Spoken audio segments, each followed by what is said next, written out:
నమస్తే, welcome to Sakshi exclusive. Hi friends. Pakistan ఆరోగ్య సంరక్షణ వ్యవస్థ తీవ్ర విశ్వసనీయత సంక్షోభంలో కూరుకుపోయింది. వ్యవస్థీకృత నిర్లక్ష్యానికి, క్రిమినల్ అనాలోచనకు మరోసారి అభంశుభం తెలియని పసి పిల్లలే బలైపోతున్నారు.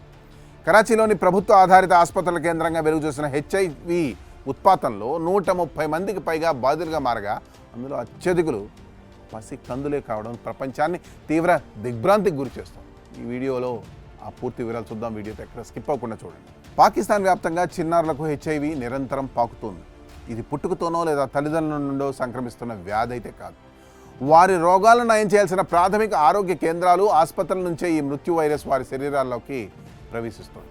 ఇదేదో ఒక ప్రాంతానికి పరిమితమై అనుకోని ప్రమాదం కాదు.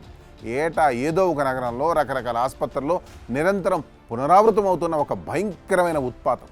తీవ్ర అనారోగ్యంతో వచ్చిన పసిపిల్లల రక్త నమూనాలు చూసి స్థానిక వైద్యులు సైతం తీవ్ర దిగ్భ్రాంతికి గురవుతున్నారు. ఒక వైద్యుడు తన ఆవేదన వ్యక్తం చేస్తూ, చిన్నపిల్లలకు కేవలం సాధారణ డాక్టర్ ప్రాక్టీస్ రికార్డు మాత్రమే ఉంది. మరి పసికందులోకి హెచ్ఐవి ఎలా వచ్చిందో తెలిసి నేను తీవ్ర ఆశ్చర్యానికి గురయ్యాను. వెంటనే అదే తరహా లక్షణాలు ఉన్న ప్రతి ఒక్కరికి హెచ్ఐవి స్క్రీనింగ్ పరీక్షలు చేయడం నా దినచర్యగా మార్చుకున్నాను. కేవలం 2 నెలల వ్యవధిలోనే 20 హెచ్ఐవి పాజిటివ్ కేసులు వెలుగు చూశాయి. వారందరికీ ఒకే రకమైన వైద్య హిస్టరీ, ఒకే రకమైన లక్షణాలు ఉన్నాయని వెల్లడించారు. స్క్రీనింగ్ పరీక్షలు మొదలుపెట్టిన ప్రతిసారి భయానక వాస్తవాలు బయటపడుతున్నాయి. ప్రభుత్వ విచారణ సైతం ఒకే రకమైన లోపాలను వేలెత్తి చూపుతున్నాయి. క్రిమి రహిత వాతావరణం లేకపోవడం, రక్షణ పరికరాల పట్ల తీవ్ర నిర్లక్ష్యం, అత్యంత దారుణంగా ఒక్కసారి మాత్రమే వాడి పారేయాల్సిన సింగిల్ యూజ్ సిరింజలను మళ్ళీ వాడడం దీనికి ప్రధాన కారణాలుగా తేలుతున్నాయి. ఈ దర్యాప్తుల్లో డజన్ల కొద్దీ చిన్నారుల మరణాలకు ఆసుపత్రి సిబ్బంది క్రిమినల్ నిర్లక్ష్యమే కారణమని స్పష్టమవుతుంది. ఇది ఒకే ఆసుపత్రికి పరిమితం కాకుండా ప్రభుత్వ ఆసుపత్రులతో పాటు ప్రైవేట్ క్లినిక్లలోనూ యథేచ్ఛగా సాగుతుంది. తమ పిల్లలకు హెచ్ఐవి సోకిందని తెలిసిన తల్లిదండ్రులు కోలుకోలేని ఆఘాతానికి గురవుతున్నారు. ఒక బాధితురాలి తల్లి కన్నీరు మున్నరవుతూ, నా కుమార్తెకు పరీక్ష చేయించగా హెచ్ఐవి పాజిటివ్ అని నిర్ధారణ అయింది. నా భర్తకు నాకు పరీక్షలు చేస్తే నెగిటివ్ అని వచ్చింది. కానీ నా పసిపాప శరీరంలో మాత్రం హెచ్ఐవి వైరస్ ఉంది అని వాపోయింది. ఈ ఒక్క మాట పాకిస్తాన్లో హెచ్ఐవి వైరస్ ఎంత భయంకరంగా విస్తరిస్తుందో స్పష్టం చేస్తోంది. తల్లిదండ్రులు ఇద్దరికీ నెగిటివ్ ఉండి పిల్లలకు పాజిటివ్ వచ్చిందంటే అది పుట్టుకతో వచ్చిందైతే కాదు, కలుషితమైన వైద్య పరికరాలు, ఉపయోగించిన ఇంజక్షన్ల ద్వారానే సంక్రమించింది. అధికారులు జరిపిన విచారణలో కేవలం 9 రోజుల వ్యవధిలోనే 4700 మందికి పైగా పరీక్షలు చేయగా అందులో 185 మందికి పాజిటివ్ తేలింది. వీరిలో సింహభాగం చిన్నారులే కావడం కలచివేస్తోంది. దీనికి ప్రధాన కారణం దేశవ్యాప్తంగా ఆరోగ్య వ్యవస్థ ప్రతి స్థాయిలోనూ ఖర్చులు తగ్గించుకోవడానికి ప్రాణాలతోనే చెలగాటం ఆడడం. ప్రభుత్వ, ప్రైవేట్ ఆసుపత్రుల్లో ఐవీ డ్రిప్ సెట్లు, సిరంజిలను ఒక్కరికంటే ఎక్కువ మందికి ఉపయోగిస్తున్నారు.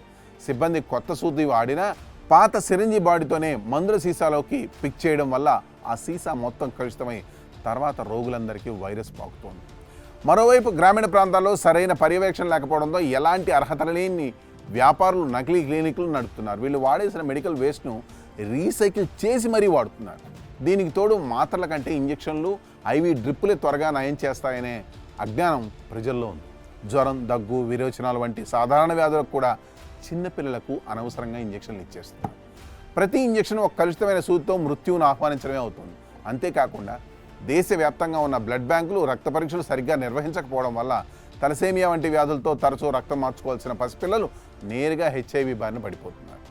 పాకిస్తాన్లో ఇప్పటికే హెపటైటిస్ సి ప్రపంచంలోనే అత్యధికంగా ఉండడం ఈ ఇన్ఫెక్షన్ కంట్రోల్ వైఫల్యాలకు స్పష్టమైన నిదర్శనం. ఒక్కసారి ఇన్ఫెక్షన్ సోకిన తర్వాత రోగాన్ని అంటించిన ఆసుపత్రి వ్యవస్థే బాధితులను రోడ్డున పడేస్తుంది. అత్యవసరమైన సెప్ట్రాన్ లేదా మల్టీవిటమిన్ మాత్రలను కూడా ప్రభుత్వం అందించడం లేదు. వైద్యుల నిర్లక్ష్యం వల్ల ప్రాణాంతక రోగం బారిన పడిన పేద కుటుంబాలకు ఎలాంటి ఉచిత వైద్య సాయం, ఫాలో అప్ కేర్ అందడం లేదు. ప్రైవేట్ ల్యాబ్లకు వెళ్ళి ఖరీదైన పరీక్షలు చేయించుకోమంటున్నారని రోజు తిండికే ఇబ్బంది పడే తమలాంటి పేదలకు అది ఎలా సాధ్యమవుతుందని బాధితులు ఆవేదన వ్యక్తం చేస్తున్నారు. ప్రపంచ ఆరోగ్య సంస్థ నివేదికల ప్రకారం ఆసియా ప్రాంతంలో అత్యంత వేగంగా హెచ్ఐవి విస్తరిస్తున్న దేశాల్లో పాకిస్తాన్ ఒకటిగా నిలిచింది. గడిచిన 15 ఏళ్లలో హెచ్ఐవి ఇన్ఫెక్షన్లు ఏకంగా 200% ఆ దేశంలో పెరిగిపోయాయి. పాకిస్తాన్లో దాదాపు 3,50,000 మంది హెచ్ఐవితో జీవిస్తుండగా అందులో 80% మందికి తమకు ఆ రోగం ఉందనే విషయమే తెలియదు. చిన్నారులో హెచ్ఐవి బాధితుల సంఖ్య గడిచిన దశాబ్దంలో 3 రెట్లు పెరిగింది. అయినా కూడా హెచ్ఐవి ఉన్న చిన్నారుల్లో కేవలం 38% మందికి మాత్రమే చికిత్స అందుతోంది. గర్భవతుల నుండి శిశువులకు రోగం సంక్రమించకుండా ఇచ్చే థెరపీ చాలా కొద్ది మందికి మాత్రమే లభిస్తుంది. ఆరోగ్య సంరక్షణ వ్యవస్థలు ప్రజలను కాపాడడంలో విఫలమైనప్పుడు ఇలాంటి ప్రాణాంతక మహమ్మారులు విజృంభిస్తాయి. ప్రతి రీయూజ్డ్ సిరంజి పక్కన పెట్టి ప్రతి సేఫ్టీ ప్రోటోకాల్ అక్రమంగా నడుస్తున్న ప్రతి నకిలీ క్లినిక్ వెనుక అమాయక మానవ ప్రాణాల బలిదానం ఉంది. పాకిస్తాన్లో ఈ దారుణమైన మూల్యాన్ని ఎలాంటి పాపం ఎరుగని పసికందులే తమ ప్రాణాలను పణంగా పెట్టి చెల్లిస్తున్నారు. పాకిస్తాన్ మేలుకో. That's all for today. This is Harikrishna signing off for Sakshi exclusive.